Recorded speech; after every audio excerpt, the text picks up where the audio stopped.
Capítulo 44. La gran batalla naval. Mar de Báltica, norte de Nu, segunda zona de civilización, 4 de febrero de 1942. La gran flota cubría el mar hasta donde alcanzaba la vista. Navegaban a través de aguas turbulentas, con rumbo al oeste. La vasta armada es una colección de una gran cantidad de barcos. Se cuentan por cientos, la flota más grande jamás reunida en la historia moderna.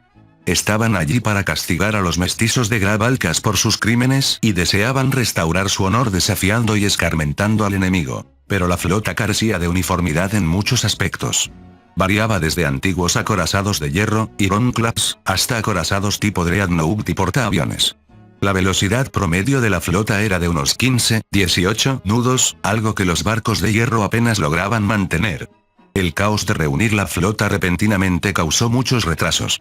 Originalmente, la flota debía zarpar el 28 de enero, pero la llegada tardía de algunas naciones retrasó la expedición y finalmente zarparon hacia la segunda civilización el 1 de febrero. Aún así, debería haber tomado menos de 2 días llegar al mar Báltico, pero la flota tuvo que dar algunos rodeos, retrasándose aún más. ¡Qué vista tan magnífica!, murmuró el vicealmirante William Joachim a bordo del nuevo buque insignia del Reino de Sonal, el HSMS Bartolomeu, uno de los 4 acorazados de la clase Oxford de Sonal.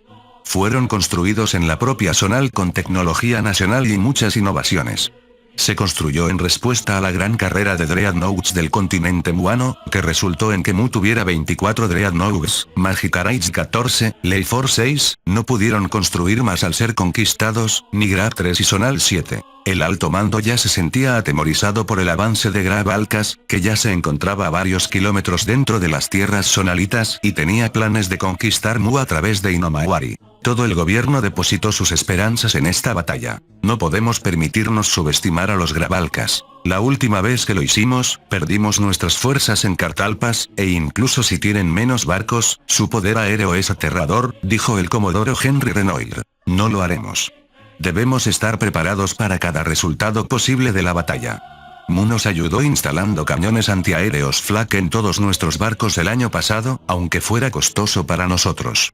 Esto significa que no estamos totalmente indefensos, aunque me temo que nuestros hombres aún no tienen tanta experiencia manejando estos nuevos cañones antiaéreos, respondió Joaquim. Vicealmirante, debemos ganar la batalla, si no, nuestra patria estará en peligro, sentenció Renoir. La flota de la Unión Mundial es una de las más grandes de la historia moderna, la más grande reunida para una batalla desde la gran batalla del Mar de Bahía entre el Sacro Imperio Milicial y el Gran Califato de Rum, donde cada bando aportó más de 300 barcos. La flota de la Unión Mundial cuenta ahora con algo más de 400 buques de guerra. Aumenten las patrullas aéreas, ordenó Joaquim. Entendido, vicealmirante, respondió Renoir. Los hombres se prepararon para la batalla que se avecinaba. 1 hora más tarde, vicealmirante. Malas noticias. Un marinero corrió hacia Joaquim. ¿Qué ha pasado?, preguntó Joaquim. Perdimos el contacto con algunos de nuestros aviones hace 10 minutos, informó el marinero. Pero esos escuadrones están compuestos por el último modelo de los cazas Marine, exclamó Joaquim. El líder del escuadrón azul ha informado que el enemigo está lanzando sus aviones. El escuadrón desaparecido en cuestión es el escuadrón rojo, no podemos contactarlos de ninguna manera, dijo el marinero. Maldita sea, esto es código rojo. Código rojo, gritó Joaquim entrando en pánico. Entonces, un sonido. ¡Wow! ¡Wow! El sonido fue emitido por una sirena mecánica de ataque aéreo instalada en todos los buques de Sonal. La alarma repentina puso un fin abrupto al dichoso silencio de los mares. Los barcos de la Unión Mundial se prepararon para enfrentar el ataque. Los portaaviones de Sonal lanzaron sus cazas Marine y Nigra desplegó sus dragones de viento. Preparativos de combate antiaéreo completados. Para un observador externo de la Tierra, los acorazados de la clase Oxford podrían parecer obsoletos, pero fueron reequipados con nuevos mecanismos de control de tiro y cañones Flak alemanes por Mu hace un mes, contando con varios cañones Flak de 88 mm y cañones automáticos Oerlikon de 20 mm. Los sonalitas también tenían algunos cañones antiaéreos modelo 1634 de 7,2 centímetros en todos sus barcos. ¿Cuánto falta para que lleguen los dragones de viento de Nigrat?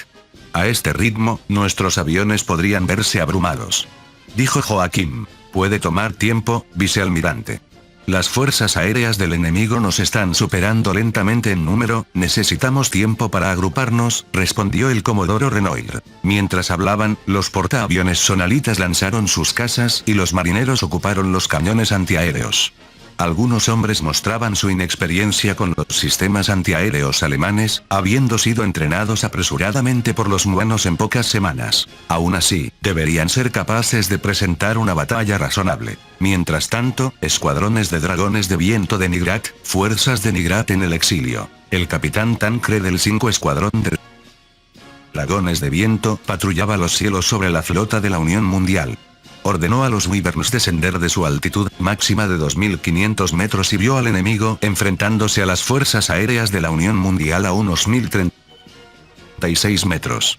Se decía que estos dragones de viento estaban a la par con los de Emor. Maldito imperio mestizo, les haré pagar por mi país. Los Wyverns de la Unión de Nigrat tenían una capacidad particular, su camuflaje adaptable que podía mezclarse con el cielo y no ser visto hasta el último minuto. Si se usaba correctamente, esto podría incluso derrotar a los famosos dragones de viento de Emor. Más de 35 aviones enemigos estaban por debajo de la fuerza de 52 dragones de viento de Tancred. Los cazas enemigos comenzaron a virar. ¡Mierda! ¡Nos vieron! ¡Abran fuego!, gritó Tancred.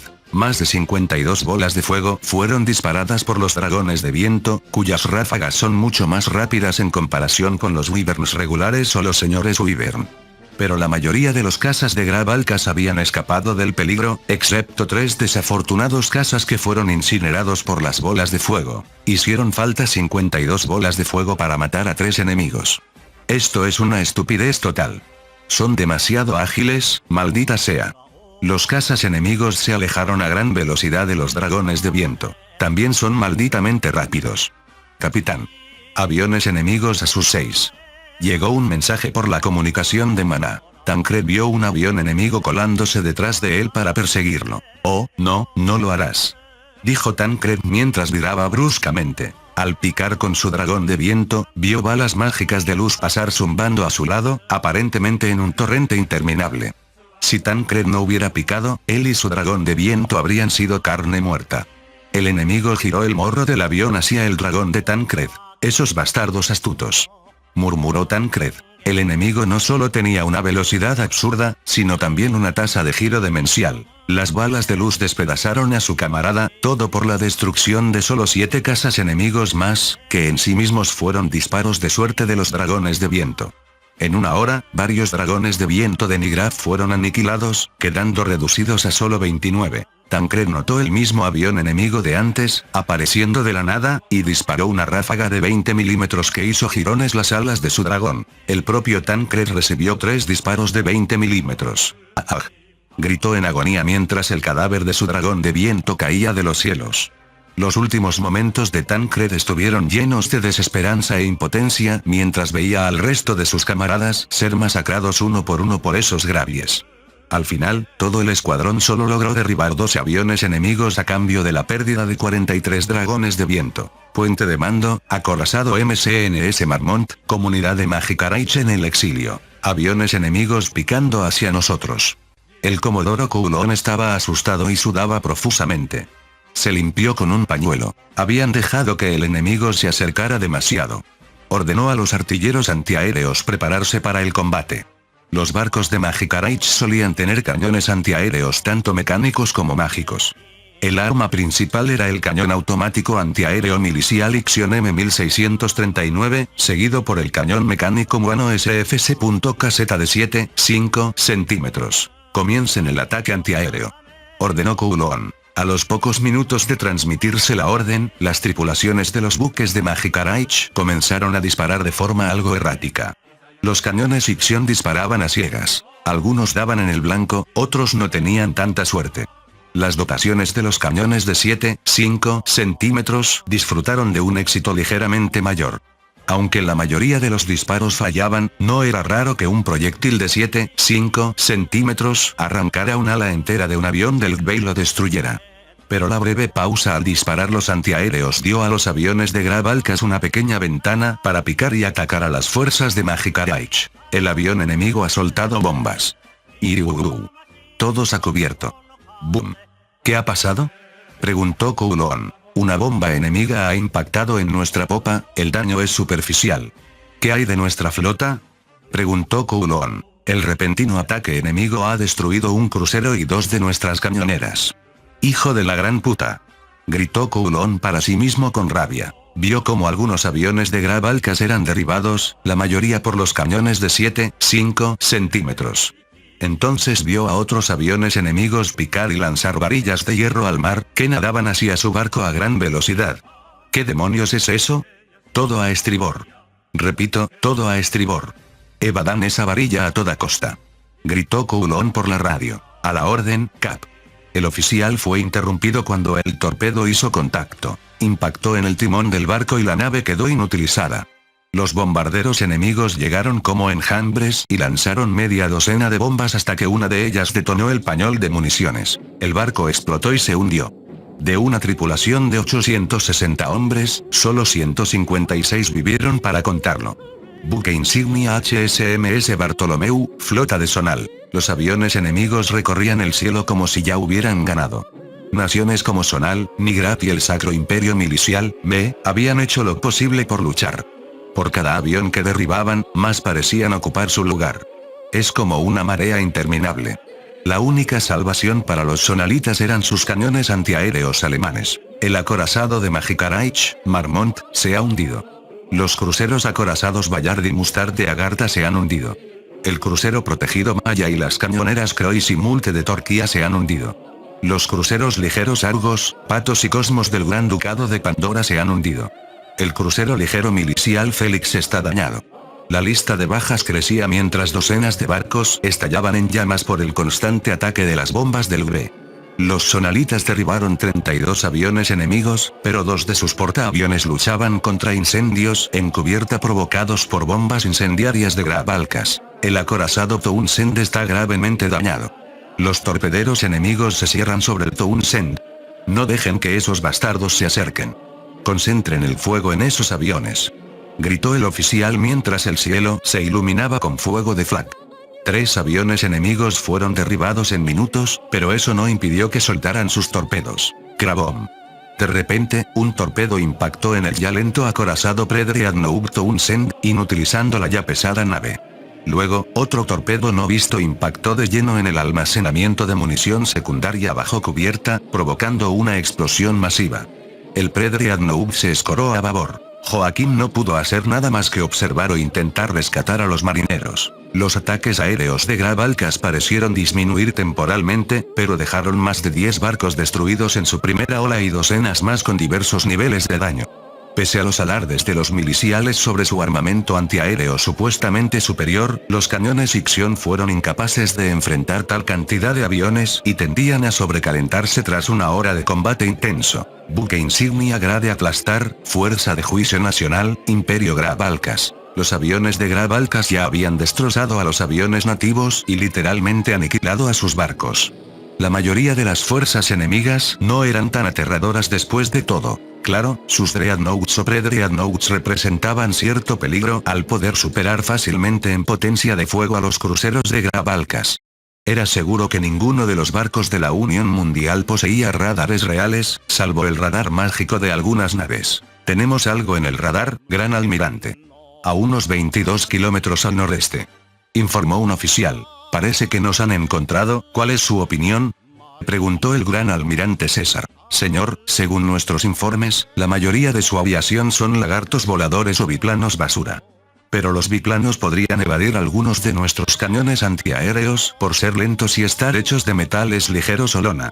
Normalmente lanzaríamos interceptores, pero si vienen acompañados de barcos, necesitaríamos una fuerza de acorazados o un escuadrón de cruceros, dijo el oficial. Que así sea.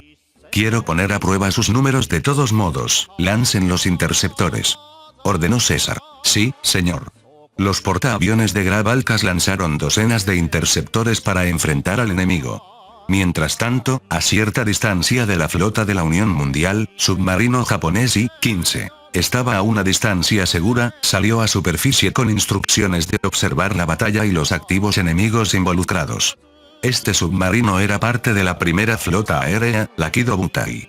La Kido Butai se dirigía a la segunda civilización para unirse a las fuerzas aliadas y llevar la lucha al pacto de Ragna debido al sentimiento proguerra en Japón.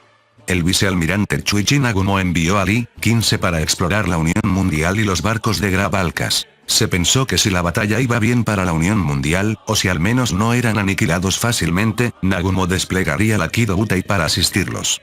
Pero, como de costumbre, la pura incompetencia de los almirantes nativos había condenado la batalla, y esto podría ser una pérdida de tiempo para la intervención de la primera flota aérea, que también podría resultar desastrosa al ser superados en número. ¿Qué tan peor puede ser esta batalla para ellos?, preguntó el capitán Kitagawa, asqueado por la falta de cohesión de la Unión Mundial. No estaban preparados. En su soberbia han subestimado enormemente a su enemigo y ahora pagan el precio.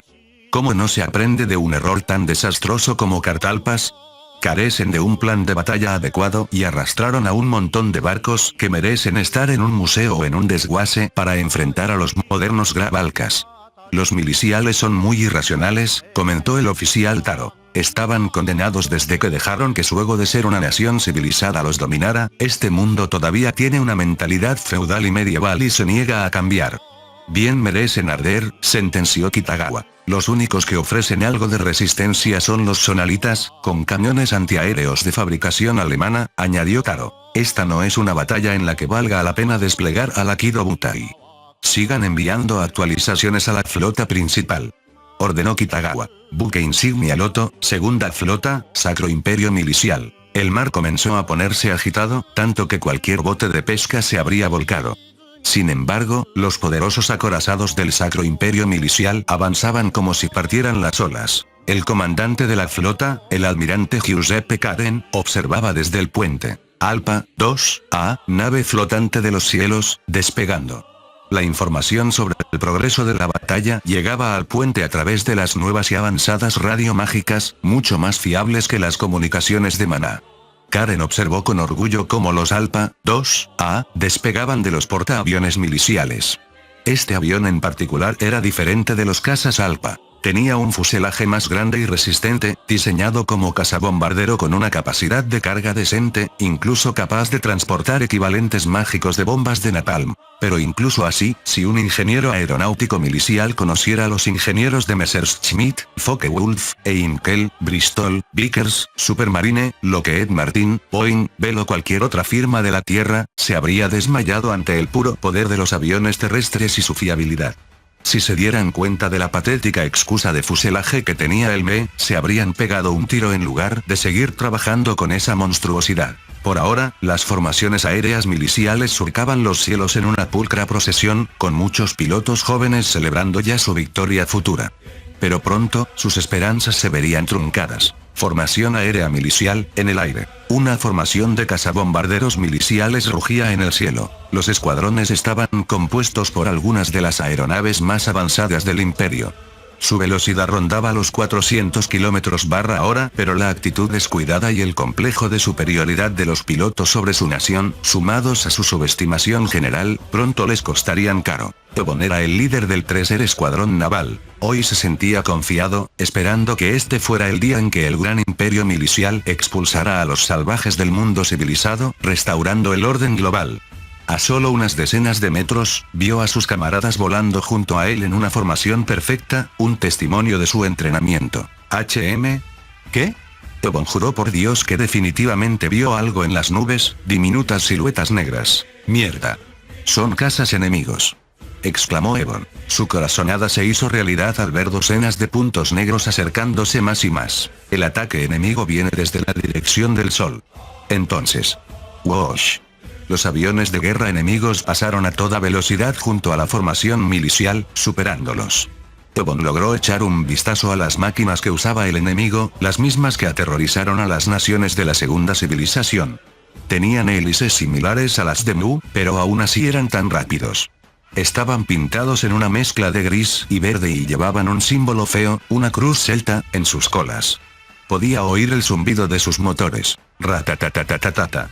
El enemigo regresó y comenzó a disparar contra la formación milicial. El sonido de sus ametralladoras era similar al de los cañones antiaéreos Ixion. Su cadencia de fuego también era rápida, lo que podría significar que el enemigo usaba ametralladoras de calibre pequeño en sus aviones para lograr tal ritmo.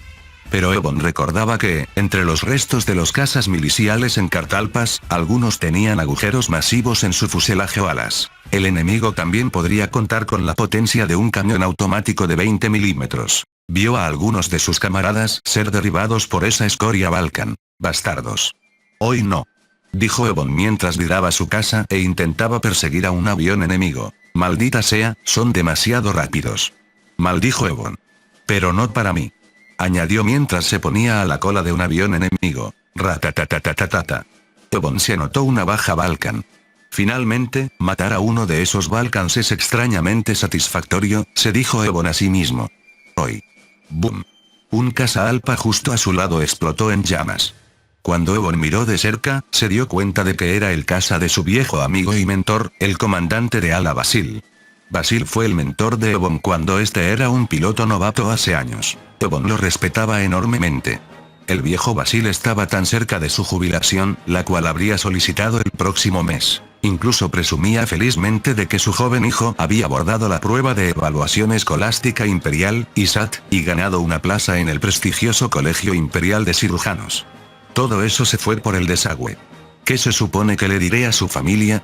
Murmuró Ebon para sí mismo mientras apretaba el joystick del avión. Ebon persiguió con saña a muchos aviones de Gravalcas. Con rabia e impaciencia, apretó el gatillo y el torrente de balas de 13 milímetros desgarró el ala de un avión enemigo. Luego cambió a un nuevo objetivo. Te vengaré, Basil. Gritó Ebon mientras intentaba fijar a otro enemigo. Boom. En el caos de la batalla, Ebon colisionó accidentalmente con un avión enemigo y cayó en espiral fuera de control hacia el mar, resultando en su muerte. Toda la batalla aérea resultó ser un desastre para la Fuerza Aérea Milicial. Pocas horas después, buque insignia Loto. Era un caos absoluto en el puente del Loto. Se escuchaban gritos de rabia y miedo. Poco antes, el destacamento de élite de cazabombarderos Alpha fue repelido fácilmente por los Gravalcas, y la tasa de bajas ante el enemigo conmocionó a muchos oficiales. Si sus aviones de guerra más selectos eran derribados, ¿qué esperanza tenían los demás? Para empeorar las cosas, el radar mágico había detectado docenas de puntos enemigos dirigiéndose hacia ellos. Es decir, el enemigo había descubierto la ubicación de la flota milicial. 6 escuadrón derrotado. 7 aviones enemigos derribados. Mensaje del 4 escuadrón. Más de 300 aviones enemigos se nos aproximan. Debido a que las señales mecánicas de los aviones enemigos solo podían ser detectadas por el radar mágico a una distancia cercana a la flota, las cosas empeoraron. Además, cualquier señal que los radares captaban, aunque fuera débil, pintaba un panorama totalmente nuevo. Cientos de aviones enemigos iban a por la flota milicial. Los enemigos, de alguna manera, conocían las ubicaciones de las aeronaves miliciales, que podían ser detectadas fácilmente incluso por radares de bajo nivel de los Gravalcas o los Gallianos. Eso terminaría mal para los elfos, quienes en ese momento no sabían ni lo que estaban haciendo. Los cazas Alpha derrotaron a un escuadrón de cazas Gallianos que resultaron ser meras unidades de reconocimiento.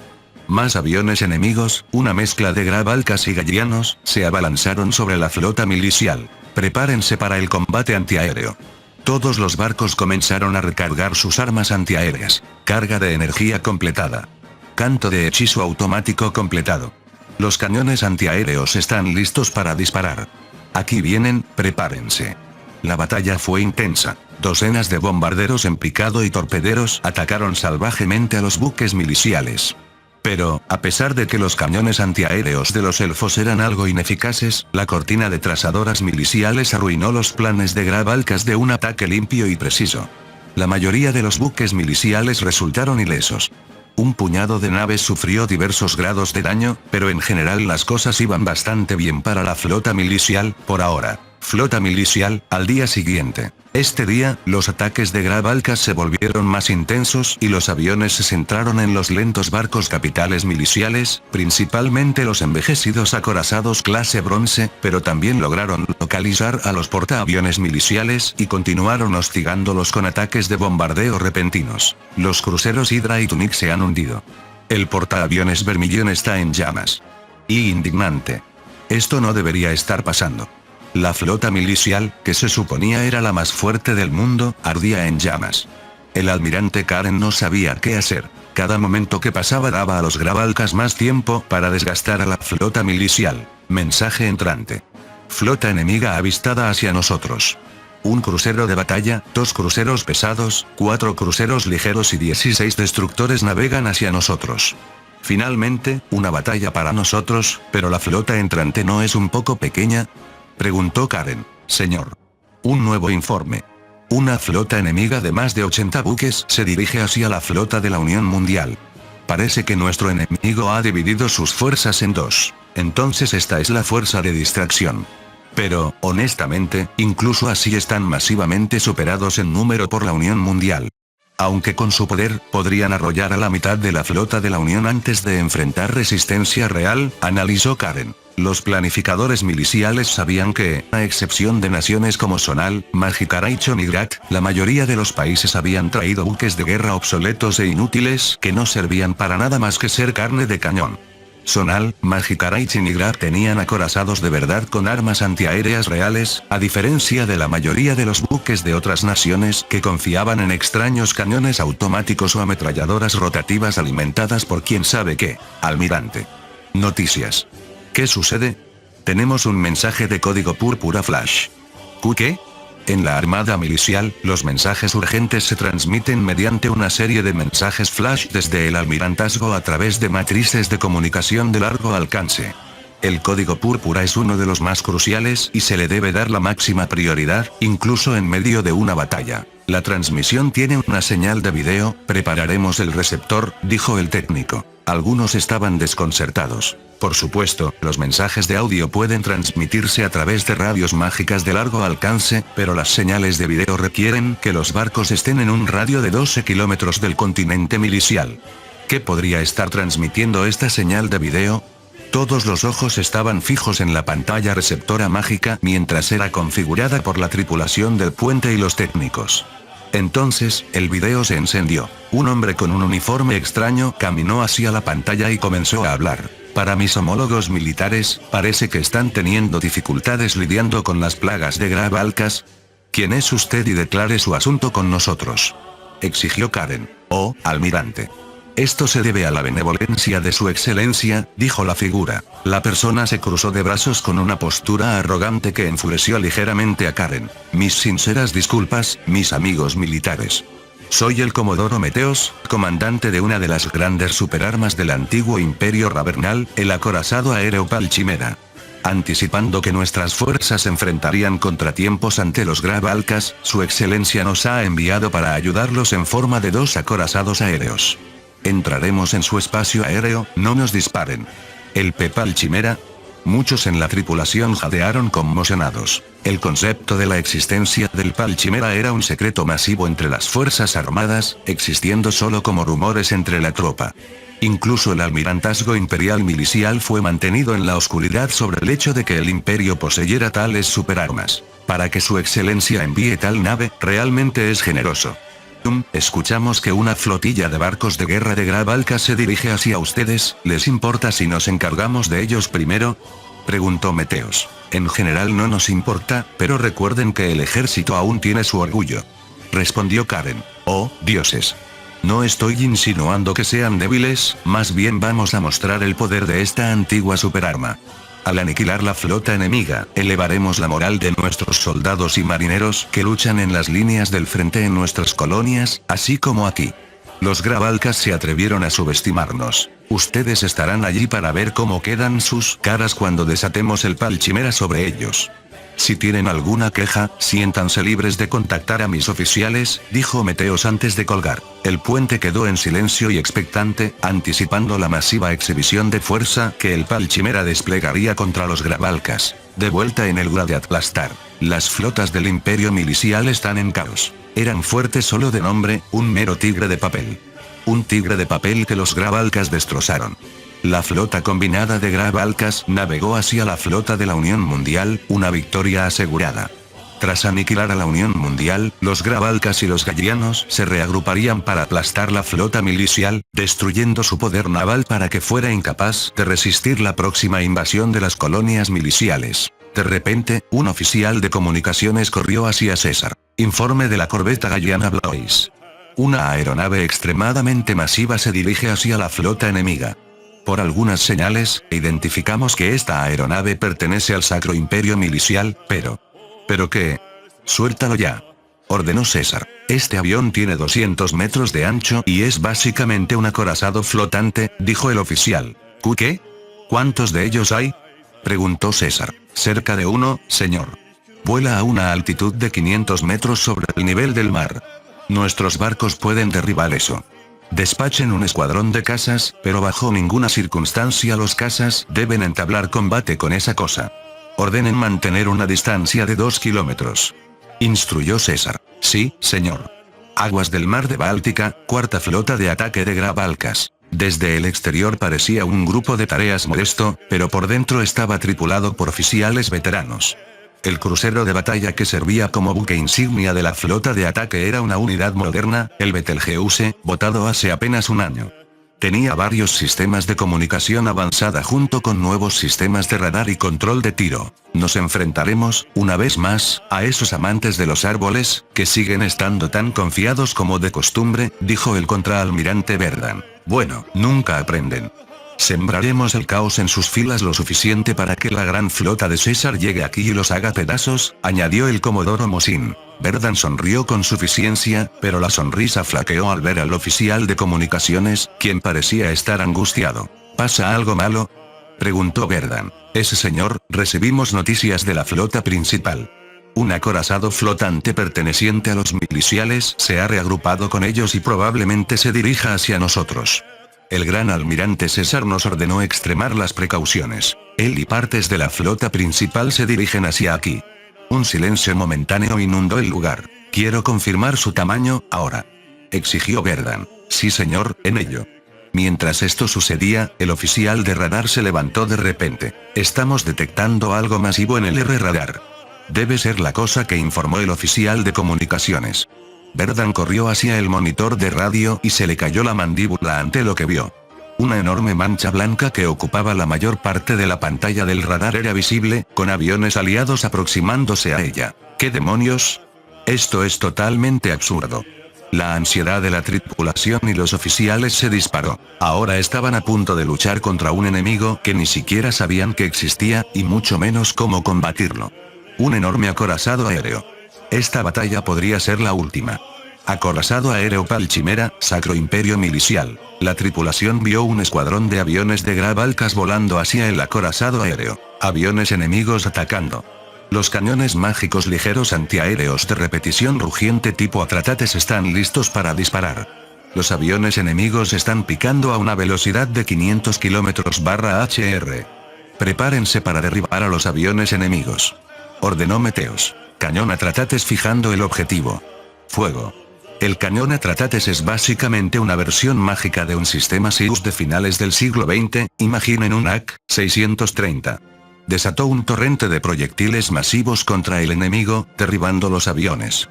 Pero un avión permaneció y aceleró hacia el Palchimera. Un monótono sistema automatizado comenzó a informar de los avances al puente.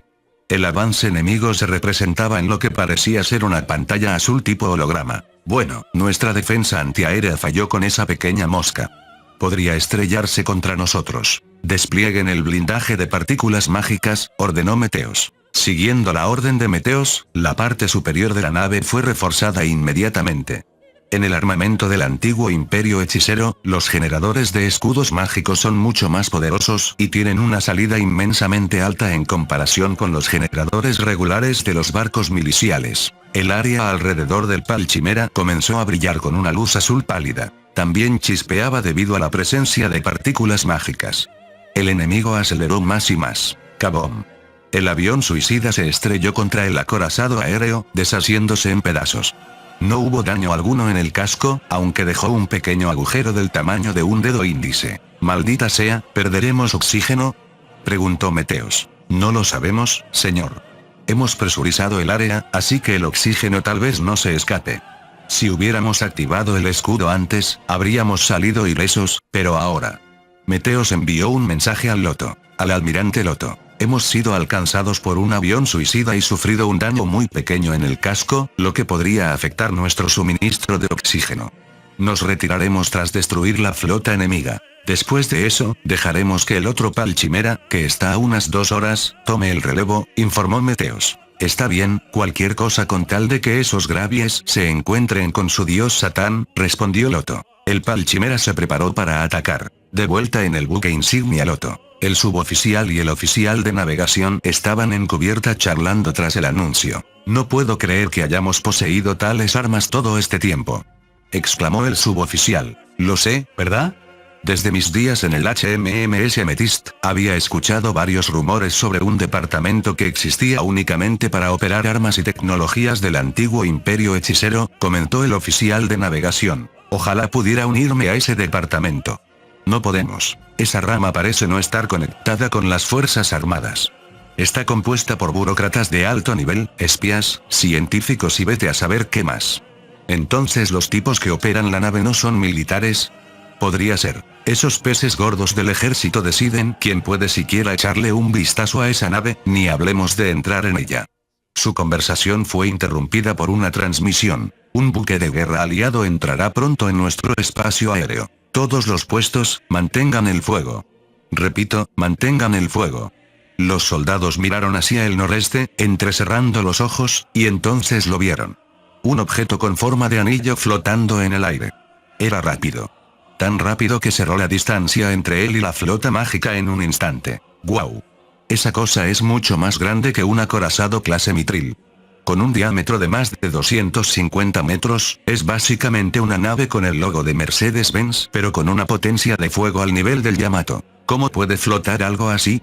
Con esta belleza, esta batalla está prácticamente ganada. Dios mío, es masivo. Los soldados vitorearon ante el nuevo impulso de moral.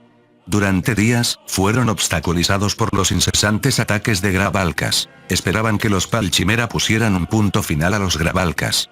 A pesar de haber perdido el 20% de la flota de la Unión Mundial sin siquiera entrar en batalla, todavía mantenían la esperanza de que la marea cambiara a favor del Sacro Imperio. Buque insignia Betelgeuse, cuarta flota de ataque. La flota había tomado posiciones de combate para enfrentar al enemigo entrante. Todos los cañones antiaéreos y de los destructores apuntaban hacia el cielo.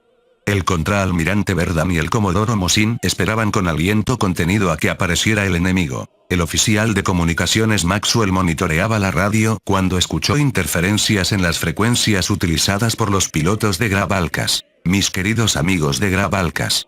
La voz era nítida y el avión enemigo aún no se veía por ninguna parte. Dios santo. Su potencia de salida es enorme, exclamó Maxwell mientras corría a informar al puente. Nave enemiga transmitiendo en la frecuencia de comunicaciones de aviación. El contraalmirante Verdam estaba conmocionado de que el enemigo lograra infiltrarse en una frecuencia de comunicación segura como esa. Se suponía que era inviolable. Además, si respondía, el enemigo podría triangular la señal y precisar la ubicación de su flota. Pero, aunque se mantuviera callado, el enemigo se dirigía hacia él de todos modos. ¿Quién es usted? Declare su nombre, rango y afiliación, exigió Verdam. Finalmente. Dado que ustedes no usan radios mágicas, nos resultó un poco difícil localizar e intervenir su red. Soy el comodoro Meteos, afiliado al Ministerio Imperial de Contramedidas contra el antiguo Imperio Hechicero y capitán de este acorazado Pal Chimera, llegó la respuesta. Declare sus intenciones y su asunto con nosotros. Escucha, no tenemos ningún asunto del que hablar, pequeño hombrecito Gravi, dijo Meteos. No se atreva a calumniarnos llamándonos Gravies exclamación de cierre, ¿o qué? Balkan, Gravio Gravalcan, como prefiera. Estoy aquí para darles una advertencia. ¿Qué advertencia?